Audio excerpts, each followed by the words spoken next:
यानी सुनार से लेके चमार तक, कायस्थ से लेके कहार तक, ये सारे ही नीच है, ये पिछले जन्म के पापी है, इन्होंने 84 लाख योनियों में गड़बड़ की थी, उसकी सजा भोगने के लिए तुम भारत में पैदा हुए हो।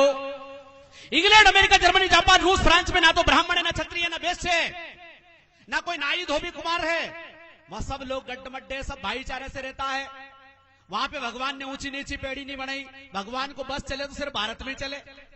हेलो, भगवान की दादागिरी चली तो यही चली। आगे व्यास स्मृति में लिखा है, आविरा कुरुणा लोद्रा केवर्ताचना पिता पंचशूद्रो प्रशंसता षष्ठो विदुष सेवका। आबिरा ने अहीर, गुजर, गौली, धनगर, पार, यादव, आबिरा कुर्मणा, कुर्मी, पटेल, पाटीदार, आबिरा कुर्मा लोद्रा, लोधी, लवंशी, आबिरा कुर्मा लोद्रा, केवरता, केवट, भोई, बाथम, चाना पिता और नाई, ये 5 शूद्रों की प्रशंसनीय जातियां हैं। अगर छठी जाति भी प्रशंसा प्राप्त करना चाहती है तो ब्राह्मण, क्षत्रिय के वैश्य के सामने औंधा होकर के गिर पड़े, दंडवत प्रणाम करो, और गुरुजी आए तो उनका चरण धो धो करके कादल लापियो, इससे तुम्हारा अगला जन्म सुधर जाएगा। यह आरक्षण व्यवस्था इस देश में सदियों से चली आ रही है। ब्राह्मण गुप्त संहिता में लिखा है, लोदास गणास्य गजपाश गाछी अदमा वसुद्रायादि निवासी। लोधी, लवंशी, गणस्य, गाडरी, गुजर, गौली, लोदस्य, गणस, कस्पस्य, कश्यप, कहार, काछी, ये अधम, नीच और इस देश के मूल निवासी है, ये इस देश का शास्त्र कहता है। और जो जिस जाति में पैदा हुआ है उसका वही आरक्षण है। आप सरपंच नहीं बन सकते, आप प्रधानमंत्री नहीं बन सकते, आप राष्ट्रपति नहीं बन सकते, आप चुनाव नहीं लड़ सकते। आप रामायण उठा के देख लो, गीता उठा के देख लो, वेद उठा के देख लो, पुराण उठा के देख लो। है मेरे नाई भाई, गुजर भाई, तेली भाई, तमोली भाई, पूछना किसी पंडित जी से कि राम के जमाने में हमारे कितने कैबिनेट मंत्री थे, कृष्ण के जमाने में हमारे कितने सरपंच थे, 24 अवतार ने हमारे लिए कौन सी यूनिवर्सिटियां खोली थी, हमारे समाज के कितने डॉक्टर, इंजीनियर, वकील बनाए। जरा 18 पुराण को खंगाल के देखो। आपका सिर्फ भैंस चराने में, भैंस पालने में, भटे टमाटर उगाने में, मालिश और पालिश करने में आरक्षण दिया था इस देश के पाखंडियों ने, इस देश के देवी देवताओं ने, इस देश के 24 अवतार ने, 33 करोड़ देवता ने गुलामी की जंजीरें आपको पकड़ा दी थी। उसी को धर्म कहा गया कि यही धर्म है। हेलो, जब आप गुलामी करते थे तो धर्म था। जब आप पैंट शर्ट पहनने लग गए, मास्टर बन गए, पटवारी बन गए, डॉक्टर बन गए, इंजीनियर बन गए, सांसद बन गए, वकील बन गए, तो कलयुग आ गया। अब कलयुग चल रही है। हेलो, इस देश में कलयुग चल रहा है। विचार कीजिए, चिंतन कीजिए, गौर कीजिए। 33 करोड़ देवता के पास मोबाइल फोन नहीं था, फेसबुक नहीं था, व्हाट्सएप नहीं था, अरे सवारी भी नहीं थी दादा। विचार कीजिए, चिंतन कीजिए। कोई मुर्गे पे बैठा, कोई गधे पे बैठा, कोई गरुड़ पे बैठा, कोई काय पे बैठा। अरे तुम एक सवारी का आविष्कार नहीं कर पाए। आप कहते हो कि ब्राह्मण ही ज्ञानी है, तो भैया ज्ञानी है तो आपने आविष्कार कौन सा किया? अरे सारी दुनिया बैलगाड़ी में थी। एक लुहार के लड़के ने अपना दिमाग चलाया इंग्लैंड में, और उसने देखा कि भगोनी की जो दाल उबल रही है और ढक्कन भड़बड़ कर रहा है, अगर इसको एक बेहतरीन यंत्र बना दिया जाए तो दुनिया बैलगाड़ी से निकाल करके रेलगाड़ी में आ जाएगी। ये एक सुतार के लड़के, लुहार के लड़के के दिमाग का कमाल है। सज्जनों, ऐसी बात नहीं है कि हमारे सोंदिया भाई, गुजर भाई, अंजना भाई, कुमावत भाई ये अकलमंद नहीं है। ये अकलमंद हो सकते हैं, ये ज्ञानी हो सकते हैं, लेकिन इनको ज्ञानी बनने ही नहीं दिया गया, इनको पढ़ाया नहीं गया।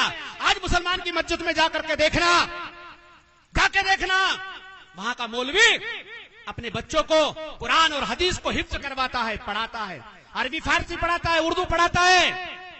मैं पूछना चाहता हूं, एक गुजर का गांव है पूरा, एक सोंदिया का गांव है, एक अंजना का गांव है, एक कुमावत का गांव है, उसमें मंदिर है, वहां का पुजारी क्यों नहीं पढ़ाता है? चलो चमार बड़ी भील बागरी से तो अबड़ा है तुम्हारो भगवान, मत पढ़ाओ। अनके पिछड़ा वर्ग से तो नहीं अबड़ा है, अनके पढ़ा दो, गुजर के पढ़ा दो। पर जिस दिन गुजर अकलबंद हो गया, डांगी अकलबंद हो गया, सोंदिया हो गया, कुमावत हो गया, तो फिर इस देश में ज्यादा कलयुग आ जाएगा। अभी तो कम आयो, घोर कलयुग आ जाएगा। क्योंकि ज्ञानी आदमी खतरनाक होता है, ज्ञानी आदमी संसार में सबसे ज्यादा खतरनाक होता है। इसलिए भारत के पाखंडियों ने लिखा, स्त्री शूद्रो न धीमताम, स्त्री और शूद्र को विद्या मत दो। क्योंकि कम अकल से कहीं को भी काम करवा सको, कम अकल के कहीं भी कथा पुराण सुनाओ। एक देवता के 10 हाथ था, दूसरा के 20 हाथ था, तीसरा के 50 हाथ था, तो एक के 1000 हाथ था। तो जो गमना गमचारेगा भी मानेगा। कोई मटका से पैदा हो, कोई मुंडा से पैदा हो, कोई कान से पैदा हो, कोई हिरणी से पैदा हुआ। ऐसी जो कथा है, इन कथाओं को कब मानोगे? जब ढांडा रोगा, गमना रोगा, गमचा रोगा, अनपढ़ रोगा। पढ़े लिखे हो जाएगा तो आदमी तर्क करेगा, चिंतन करेगा, मनन करेगा, विचार करेगा। इसलिए इस देश की जनता को गमना और गमचा रखा गया।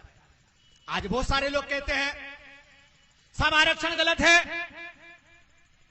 आरक्षण आर्थिक आधार पर होना चाहिए।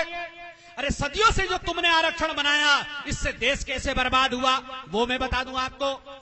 जब ब्राह्मण ही पढ़ा लिखा था तो उसने छत्री को भी ढंग से नहीं पढ़ाया, क्योंकि छत्री भी अकलमंद हो गया तो अपना छत्री पखेड़ देखो। हेलो, जब बुद्ध नाम का छत्री ज्ञानी हुआ, उसने अपना अलग धर्म बना लिया। जब महावीर नाम का ज्ञानी हुआ छत्री, उसने अपना जैन धर्म बना लिया। जब कबीर नाम का ज्ञानी हुआ तो उसने अपना अलग पंथ बनाया। भारत में जब जब कोई ज्ञानी हुआ है SC ST OBC में, या छत्री भी ज्ञानी बनेगा तो वो अपना अलग सिस्टम बनाएगा। क्यों? क्योंकि वेद पुराण की जो पुराना सिस्टम है वो गलत है। और उस सिस्टम में, वो सिस्टम क्या है? भगवान ने ऊंची नीची पेड़ी बनाई है, सब अपनी पेड़ी पे बैठा रहो, जूता खाता रहो, जूता देता रहो, इससे अगला जन्म सुधर जाएगा। ब्राह्मण ज्ञानी बनेगा, छत्री का काम है लटा पटा मनक घटा। अच्छा, छत्री को क्या आरक्षण दिया? छत्री को यह आरक्षण नहीं है कि वो पूरी दुनिया की यात्रा करे, पूरी दुनिया में जाकर के राज करे। आपने देखा होगा इस देश के छत्रियों ने अगर मारा है तो किसको मारा? चमार बड़ी भील बागरी बरगुंडा नाई धोबी तेली तमोली, इनकी बारात रोकी। हेलो, बारात भी रोकी तो कहो मरिया मराए के मारे। हेलो, मरिया मराए के। अरे दुनिया में राज करना था ना तुम्हें, 7 समुद्र पार से अंग्रेज आ गए, पूरी दुनिया में राज किया, और तुम यही लटा पट्टा बेटा मना गठा में लगा दिया। तुम्हारी ताकत यहाँ की यही नहीं। तुम्हारी जिंदगी का मकसद क्या बनाया? हमारे जैसे पाखंडियों ने, धर्म के ठेकेदारों ने क्या कहा? छत्री को काम है नीची जाति को तपाओ।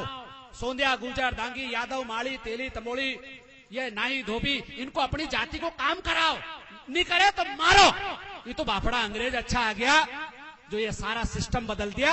इस देश के शोषकों की ऐसी रगड़ाई और ऐसी तपाई करी कि आज भी 15 अगस्त 26 जनवरी पे बोले गोरागढ़ था, गढ़ा मारिया, कुर्सी पे नहीं बैठ देता था, रेल में नहीं बैठ देता था। अरे भाई, तुम भी तो कुर्सी पे नहीं बैठने दे रहे हो। आज दलित समाज का, आदिवासी समाज का, पिछड़ी जाति का व्यक्ति अगर सरपंच बन जाता रहे तो आज आप भी तो नहीं बैठने दे रहे हो। वो गोरे अंग्रेज थे, आप काले अंग्रेज हो। तो सज्जनों, इस आरक्षण से क्या नुकसान हुआ? छत्री के एक साथ बीमारी हो गई कि अपनी जिंदगी को लक्ष्य कहीं है सिर्फ नीची जाति के दबानो, और कोई लक्ष्य नहीं हो। बनिए ने सोचे बापड़ा ने कि अपने कहीं करनो, छत्री और ब्राह्मण ये राजनीति करे, ये कहीं करे, अपन तो दुकान पे सौदो भी में बेचारा औंधा हो गया। आज को पता होना चाहिए सज्जनों, अंग्रेज जब नहीं आए थे, एक भी बनिया समाज का आदमी बहुत बड़ा ज्ञानी नहीं बना। एक भी इतना बड़ा कवि, इतना बड़ा साहित्यकार नहीं हुआ। एक भी बनिया बहुत बड़ा ज्ञानी, बहुत बड़ा विद्वान और बहुत बड़े तलवारबाज नहीं हो पाया। क्यों? क्योंकि जेको काम जेके साजे और करे तो डींगा बाजे। जो जिस जाति में पैदा हुआ उसको वैसा ही रहना है। सज्जनों, आज से 2500 साल पहले भगवान गौतम बुद्ध ने इस व्यवस्था के खिलाफ आंदोलन चलाया। उनने कहा सब मनुष्य बराबर है, सबको पढ़ने लिखने का अधिकार होना चाहिए, सबको अपना मर्जी का व्यवसाय करने का अधिकार होना चाहिए। नाई समाज के आदमी को महापंडित बना दिया। किसने? बुद्ध ने। सुजाता नाम की अहीर समाज की, गुर्जर समाज की लड़की ने उनको खीर खिलाई और उनको बुद्धत्व की प्राप्ति हुई। और बुद्धत्व की प्राप्ति में यह हुआ कि सब मनुष्य समान है और सबको अपनी मर्जी रुचि के हिसाब से इस जन्म में विकास करने का अधिकार है। स्वामी विवेकानंद अपने प्रवचन में कहते हैं, जो धर्म यह कहता है कि तुम्हारा अगले जन्म में तुम्हें अधिकार मिलेंगे, अगले जन्म में रोटी मिलेगी, अगले जन्म में तुम्हारा उद्धार होगा, वो धर्म नहीं अधर्म है। किसने देखा अगले जन्म में? इस जन्म में तुम गुलगुला खा रहे हो, इस जन्म में कमर तुम्हारी कमरे जैसी हो रही है, इस जन्म में तुम मारुति कार से उठी एसी से बाहर नहीं निकल रहे हो, और हमें कह रहे हो कि तुम्हारा अगलो जन्म सुधारो। अच्छा, हमारो अगलो जन्म सुधार, वो तमानी जन्म में ही पूरा भारत के खजाओ, पूरा देश को बर्बाद कर दो। तो सज्जनों, इस आरक्षण के खिलाफ जो जातिवादी था, कबीर ने, रविदास ने आंदोलन चलाया और कहा, रविदास ब्राह्मण मत पूजे जब होवे गुणहीन, पूजे चरण चंडाल के जब होवे गुण प्रवीण। जाति की नहीं, योग्यता की पूजा होना चाहिए। आज कुछ पाखंडी कहते हैं, जाति की नहीं, योग्यता की पूजा होना चाहिए। मैं पूछना चाहता हूं, आप योग्य थे तो 712 से लेकर 1857 तक मुसलमान के जूते क्यों खाए?